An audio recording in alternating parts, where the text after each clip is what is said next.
Un pasteur vous répond, le podcast où Florent Varac répond à vos questions, envoyez à contact@toutpoursagloire.com.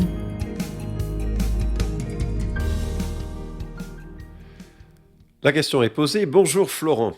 L'Éternel m'a amené à vivre sur une petite île du Pacifique. J'y ai trouvé une église qui m'a accueilli. Le pasteur m'a invité à prêcher. Depuis maintenant 2 ans, je parle de sa parole le dimanche. C'est une joie, un défi et un apprentissage. Je pourrais te poser tant de questions sur ce sujet, mais ce qui m'amène est le passeport vaccinal. Ici, nous n'avons pas de Covid et personne n'est vacciné. Mais en tant que chrétien prudent, j'essaye de me tenir informé de la situation mondiale et française. Quand le Covid est apparu, j'ai consulté ta vidéo sur le vaccin et la marque de la bête, car cela me questionnait. J'ai trouvé tes arguments convaincants, mais aujourd'hui, je me repose la question au vu des obligations vaccinales et des restrictions pour les non-vaccinés. D'où ma question, doit-on craindre bibliquement le passeport vaccinal ? Je te sais très pris et je te prie de ne pas avoir mauvaise conscience si ta réponse se fait tardive. Je te souhaite beaucoup de courage pour ton ministère et j'espère te revoir autrement que par tes vidéos, fraternellement en Christ. Écoute, merci pour ta question, brûlante d'actualité, bien entendu. Merci aussi pour les mots fraternels et ce sera effectivement une belle fête quand on pourra tous se retrouver. Alors ma perspective n'est pas la perspective d'un médecin, ni même d'une personne engagée en politique. Ma perspective est celle d'un pasteur. Je me pose les questions, ou je réponds aux questions qui me sont posées du mieux que je peux, avec beaucoup de crainte parfois, en fonction de ce que je comprends, de ce que l'Écriture, la Bible enseigne, référence évidemment pour ceux qui sont chrétiens, notamment chrétiens évangéliques.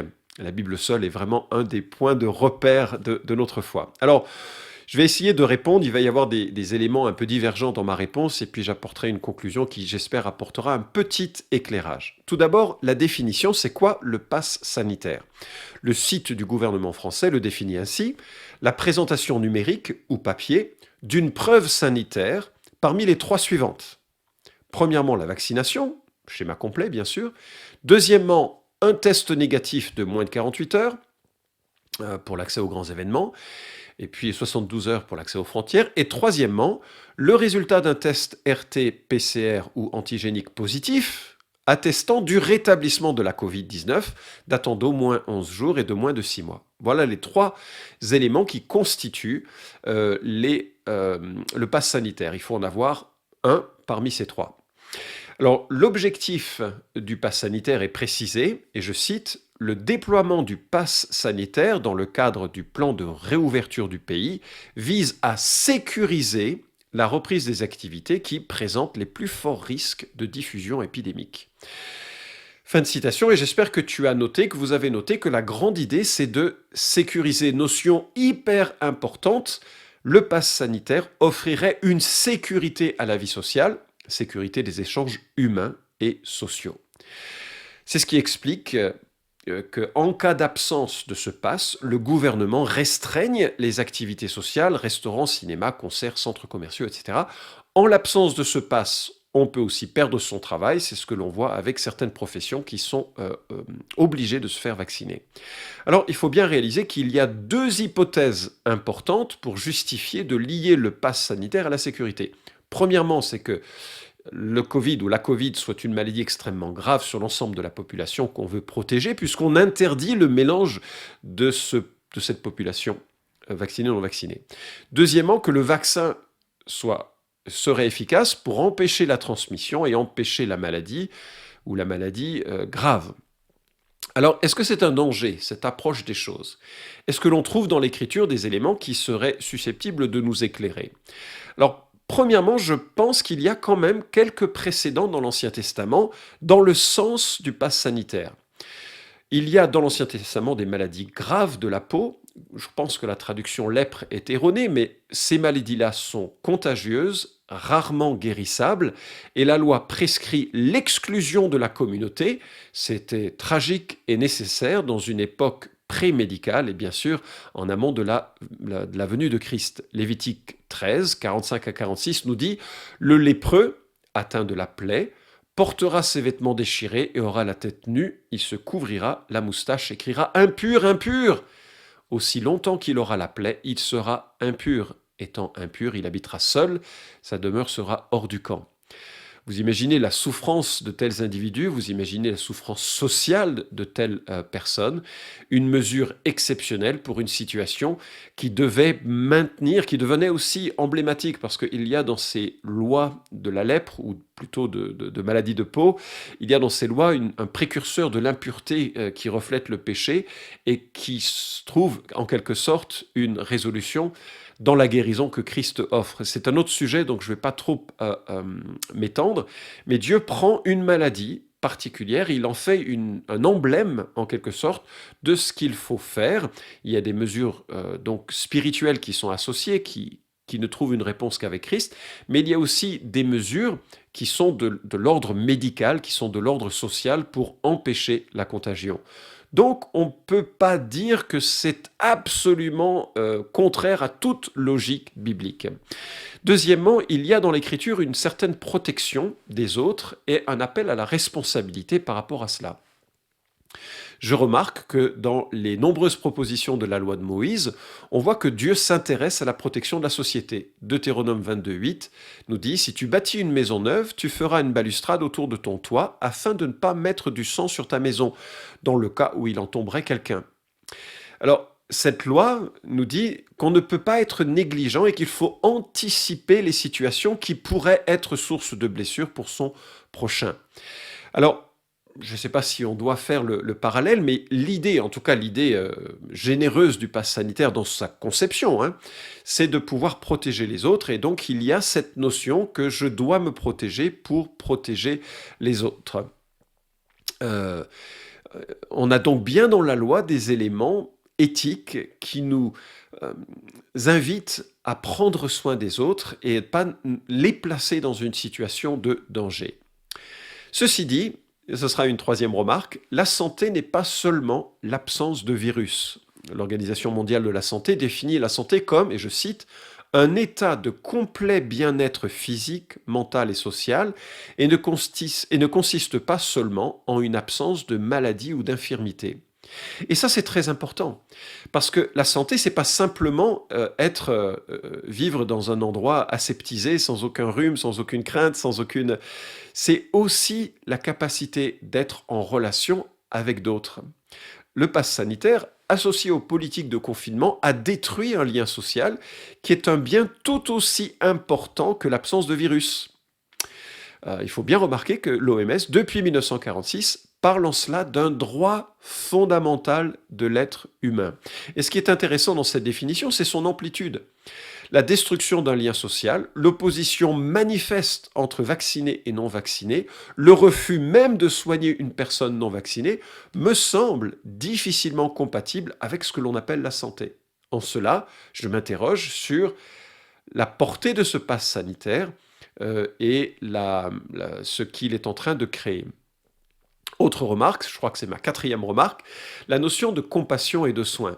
Quand on lit les évangiles, on est marqué par la présence des miracles de guérison. Jésus guérit abondamment, d'ailleurs tous les malades sont guéris au contact de Jésus, la puissance de guérison est manifeste, et ça fait vraiment partie de l'une de ses grandes activités, non pas en tant que médecin, mais en tant que personne qui atteste d'une réalité bien plus importante, parce que toutes les personnes que Jésus a guéries sont quand même mortes plus tard. Donc c'était un signe plus qu'une réalité qu'il voulait mettre en place pour l'ensemble de l'existence.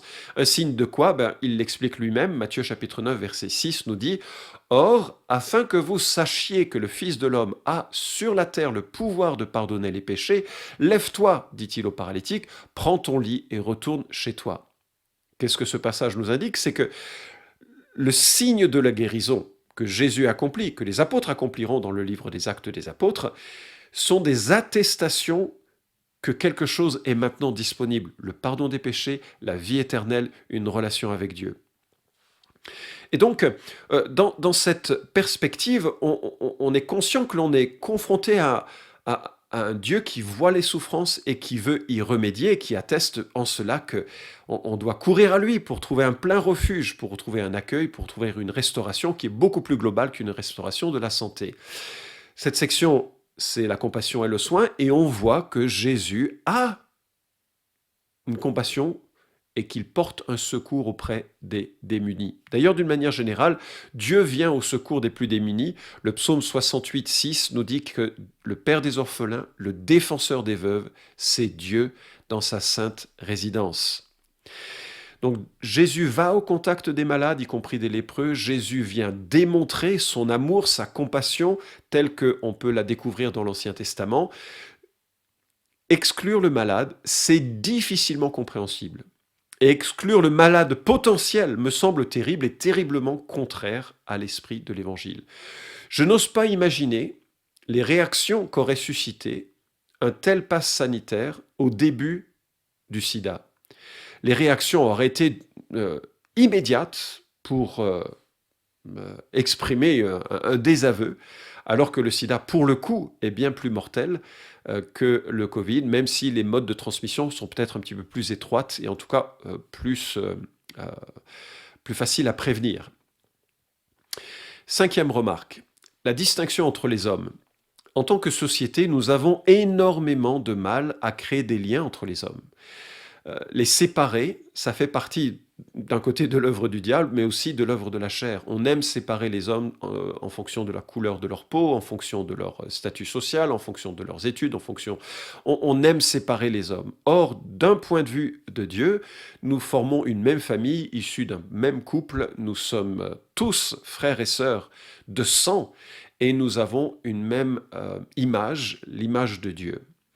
En sorte que les distinguer entre vaccinés et non vaccinés pourrait conduire, ou porteurs et non porteurs, sains de corps et non, ou potentiellement malades de corps, pourrait conduire à de terribles divisions dans la société. Je ne veux pas m'imaginer que ce serait le cas, mais je suis surpris de voir que dans certains pays, et je crois que le Rwanda a connu un génocide absolument terrible, qui a commencé par le matraquage d'une tribu sur une autre, d'une population sur une autre, qui considérait que les autres étaient des cafards. Et qu'est-ce qu'on fait des cafards? On les écrase. Et il faut être très très prudent lorsque l'on se met à dire que certaines personnes ont des droits différents que les autres et qu'ils sont à placer dans un rang inférieur aux autres. Alors, j'ai encore deux autres remarques. Je voudrais distinguer le sauveur des sauveurs. Alors je sais, ça fait partie des remarques un peu pêle-mêle et j'espère qu'à la fin, ça donnera une... je vais nouer la gerbe, j'espère de façon suffisante. Je suis frappé par le discours d'absolutisme des partisans du vaccin. Je suis absolument pas contre ce vaccin en tant que arme à mettre en place pour aider, mais il n'y a pas de sauveur dans un vaccin. Il n'y a pas un outil qui permettra de répondre à toutes les problématiques de cette pandémie. Et il me semble que nous devons toujours avoir une confiance mesurée dans les solutions que les hommes nous proposent. On peut les accepter, ces solutions, mais sans cette perspective absolue que j'entends et qui me surprend, parce qu'il n'y a rien qui va nous sauver et nous donner la sécurité et la santé de façon absolue. D'ailleurs, l'Écriture nous encourage à avoir toujours une confiance fondamentale en la personne de Dieu. Le salut nous vient de ce que nous avons confiance dans un Christ qui pardonne nos péchés parce qu'il est mort à la croix. Nous nous repentons de nos péchés avec confiance, nous plaçons vraiment notre confiance en lui. Lui sera notre Sauveur, notre guide, on marche avec lui. Et quelque part, j'ai l'impression qu'il y a un décalage et un déplacement de cette confiance dans des solutions face à la peur de la mort, face à la peur de la maladie. Et je pense qu'il y a un absolutisme dans ces perspectives qui est probablement exagéré. Et même du temps de l'Ancien Testament, il y a ce verset un petit peu surprenant de Chroniques 16, 12, qui nous dit que la 39e année de son règne, Asa eut les pieds atteints d'une très grave maladie. Toutefois, même pendant sa maladie, il ne rechercha pas l'Éternel, mais consulta les médecins. Je suis pour les médecins, je suis très reconnaissant pour les médecins. Mais il y a cette notion qu'un médecin est un petit sauveur, dans un sens, avec toute la reconnaissance que je peux adresser, c'est un petit sauveur dans le sens, il ne va pas sauver ma vie, il va pouvoir m'aider à faire face à certaines maladies, à guérir de certaines maladies, m'accompagner sur certaines maladies pour que j'aille mieux, pour diminuer la souffrance, etc. Mais ce n'est pas un absolu. Et je crois qu'il y a une confiance un peu absolue qui est parfois mise en avant, qui me semble problématique au regard de l'ensemble de l'expérience humaine. Et les entreprises de vaccins ne sont pas des sauveurs, ou peut-être des petits sauveurs, c'est tout, mais pas des grands sauveurs. Ce sont des entreprises soumises à la pression des actionnaires, elles offrent un service, elles en reçoivent une rémunération. Il ne faut pas imaginer que ce sont des temples de vertu, ni des temples de violence, c'est juste une entreprise qui mourra un jour. Certaines de ces entreprises n'ont pas toujours une réputation parfaite, c'est le moins qu'on puisse dire, mais là je ne vais pas rentrer dans ce détail, parce que justement l'amour de l'argent est la racine de tous les maux, et la pression de faire de l'argent est une pression qui peut conduire parfois à des raccourcis. Alors, j'en viens maintenant à ta question. Est-ce le prélude d'un monde totalitaire? Parce que c'est finalement ça ta question. Est-ce qu'il faut craindre le passeport vaccinal dans le sens où est-ce que c'est quelque chose qui nous annonce la fin des temps? C'est un peu ce qui a été évoqué, c'est un peu ce qui a été évoqué dans la question que j'avais abordée sur la marque de la bête. Ma réponse, c'est que tout est toujours possible, mais que c'est bien trop tôt pour le discerner. C'est tout autant possible que ce soit une proposition temporaire, logique, prise par des hommes pris de court. Et franchement, j'espère que vous priez pour les hommes politiques en ce moment. C'est pas évident, les décisions qu'ils doivent prendre. Logique pour la crise actuelle, mais qui un jour sera laissée de côté parce qu'on aura des traitements, parce que peut-être les vaccins auront prouvé leur efficacité, qu'on va trouver d'autres choses, etc. Donc c'est possible que ce soit un élément, un outil temporaire et utile pour aider notre société et que bientôt on va pouvoir s'en débarrasser. C'est aussi possible qu'il y ait là une forme de répétition générale pour quelque chose de bien plus machiavélique. On le verra, on ne peut pas le dire maintenant. Il faut bien réaliser que chaque fois qu'il y a eu des événements un peu marquants de l'histoire humaine, les hommes et les femmes ont cru y voir un signe de la fin des temps et se sont chaque fois trompés. Donc les signes de la fin des temps, c'est quand même c'est plus précis que ça et c'est plus direct que ça. Tout le monde a cru que Hitler était l'antichrist, c'était pas lui. Bref. Alors, à mon sens, ce serait hyper grave, si le pass sanitaire était pérennisé, ou pire, s'il était étendu. Tu peux pas vivre en société si tu n'es pas vacciné contre la grippe, contre l'hépatite B, si tu prouves que tu as le sida, etc., l'herpès, tu n'as pas la varicelle, ni le rhume, etc. Ce monde-là serait absolument terrifiant, parce qu'il exigerait une forme de contrôle sur la santé qui serait bien loin de la notion de santé, en fait. Alors oui, ça peut devenir un problème, et en même temps, nous ne faisons que récolter ce que nos sociétés ont semé, et j'ose dire ce que toi et moi, nous avons semé. Nous voulons la paix et la sécurité, nous voulons que nos gouvernements s'en occupent. Cette semaine, j'ai lu le livre de Stanley Auerbach, « Étranger dans la cité », et j'ai trouvé cette citation très pertinente. L'État-nation a pris la place de Dieu. La responsabilité de l'éducation, de la santé et de l'assistance publique, qui autrefois relevait de l'Église, repose de plus en plus sur l'État-nation. Ce phénomène s'est accéléré au XXe siècle avec l'apparition de l'État-providence. Les gouvernements sont alors supposés pouvoir et devoir fournir ces choses que les générations précédentes n'attendaient que de Dieu. Être libérés de la peur, de la faim, de la maladie et de la privation, en un mot, le bonheur. Fin de citation. Le contrôle de l'État sur la santé, dont le pass sanitaire est l'un des témoins, c'est le fruit de notre exigence d'une santé gratuite qui vient de l'État. Maintenant, c'est l'État qui, payant, exige certaines contreparties. C'est un peu le mode de fonctionnement que l'on reçoit à cause de ça. Mais en réalité, ce qui m'inquiète beaucoup plus que le pass sanitaire, c'est la totale impunité de Facebook, Twitter et de YouTube pour censurer des idées différentes sur cette question. Et je comprends la notion de lutte contre les fake news, c'est détestable, il y en a plein sur les choses religieuses, ça inquiète personne, mais il y en a beaucoup sur ces questions de vaccins, de maladies, du Covid, etc. Je comprends cette notion, mais aujourd'hui, si vous avez une perspective différente sur la narrative qui vous est proposée, vous êtes automatiquement classé parmi les complotistes et par les fake news. Aujourd'hui, si vous avez un avis différent sur la sexualité humaine, sur les rapports entre les races, sur l'évolution, sur les vaccins. Je parle là, bien sûr, sur l'évolution sur les races, vous avez entendu ce que j'ai dit, je crois qu'il n'y a pas de race, nous sommes tous une même famille. Mais si vous avez, par rapport à tout ce qui est de la cancel culture aux États-Unis, par exemple, si vous avez un avis différent, et pour nous qui sommes dans un schéma biblique sur l'origine de la vie, sur l'origine de la terre, vous êtes censurés. Vous êtes mis dans les moteurs de recherche au plus bas des pages. Et à mon sens, cette fin du débat est le vrai problème qui est derrière ce pass sanitaire. Parce que les talibans ont des comptes Twitter et Facebook. Certains présidents de démocratie, alors aussi étranges qu'ils étaient, ont été virés. Mais qui détermine ce qui est légitime ? On n'est plus dans une démocratie où les avis sont audibles, même les plus farfelus, et où les gens prennent le temps de les évaluer. On est sur un monde où quelques personnes disent ce qui peut être cru.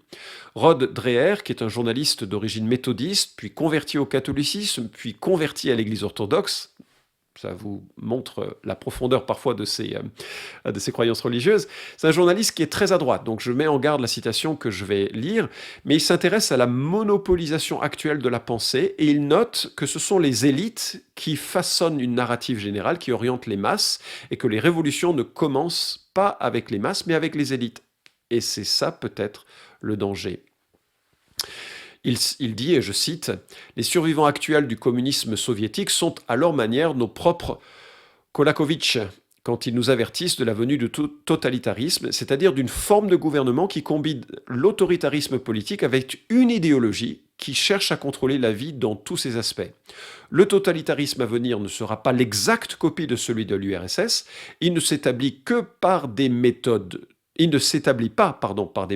dures comme la révélation armée et n'impose pas sa loi par les goulags. Son contrôle, au début du moins, il l'exerce au contraire à la manière douce. C'est un totalitarisme thérapeutique.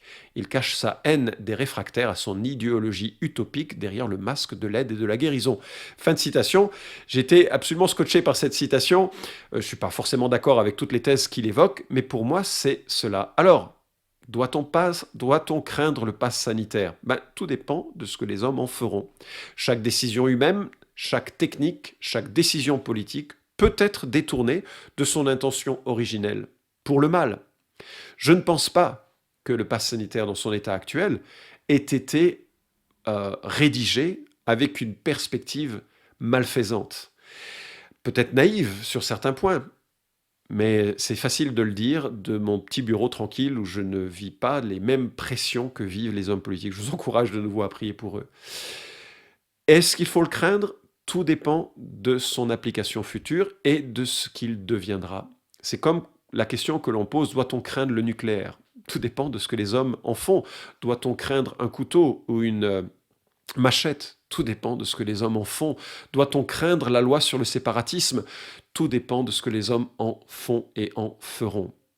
Alors je vais conclure en 2 points. Merci, ce podcast est un peu plus long, je réalise que c'est un peu compliqué.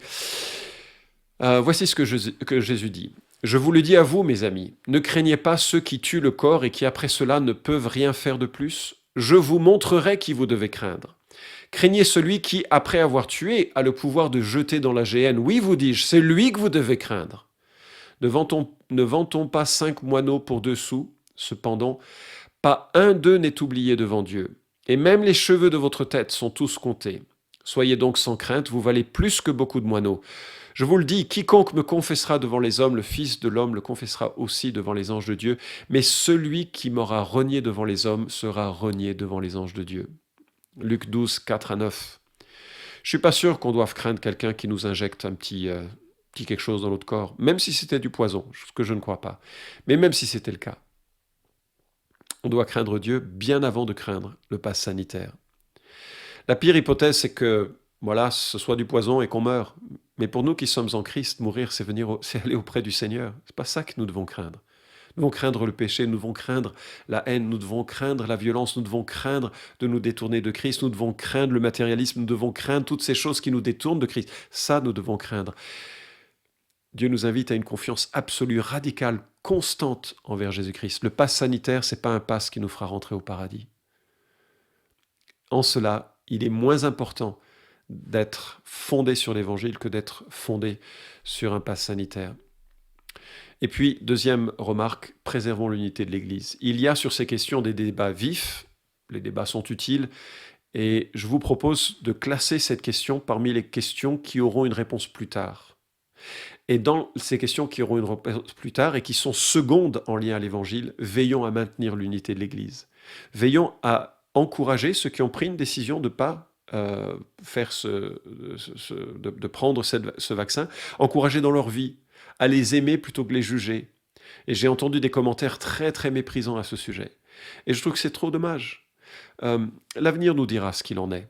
En attendant, nous sommes là pour aimer Dieu, aimer notre prochain, annoncer l'Évangile, communier avec les souffrances de tous, accompagner ceux qui souffrent et en leur proposant l'accueil absolument magnifique et merveilleux de Christ en son Évangile. Vous pouvez suivre cette chronique hebdomadaire Un pasteur vous répond sur SoundCloud, iTunes et Stitcher. Retrouvez les questions déjà traitées sur toutpoursagloire.com. Si vous aimez ce podcast, merci de le partager sur les réseaux sociaux et de laisser une note sur iTunes. À la semaine prochaine!